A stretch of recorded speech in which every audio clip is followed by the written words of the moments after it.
Wapendwa familia ya Mungu, tumsifu Yesu Kristo.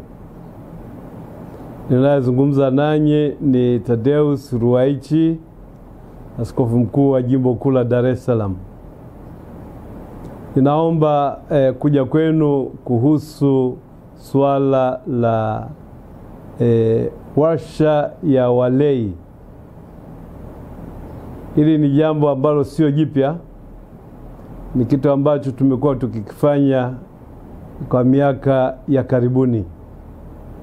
Na mwaka huu tumejipanga tena kuwa na warsha ya walei hapo tarehe 29 mwezi Novemba.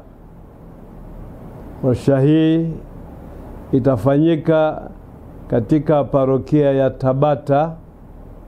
Narudia tena, Tabata, na walei wote wanakaribishwa.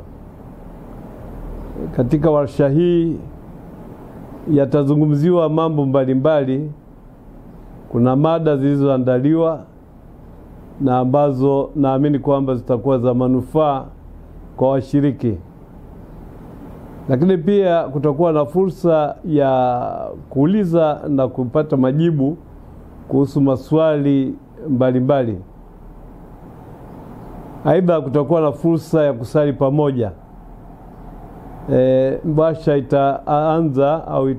itaanza kwa adhimisho la misa takatifu, ambayo ni muhimu kama namna ya kutakatifuza siku na kuwatakatifuza watu.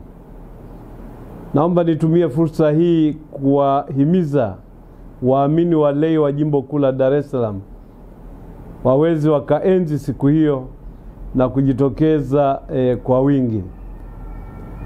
Nipende pia kuwaambia kwamba maandalizi yamefanyika vizuri, na ninaamini kwamba tukishiriki vizuri tutapata kujengeka zaidi katika masuala ya imani yetu na utume unaotupasa kama waamini walei ndani ya Jimbo Kuu la Dar es Salaam.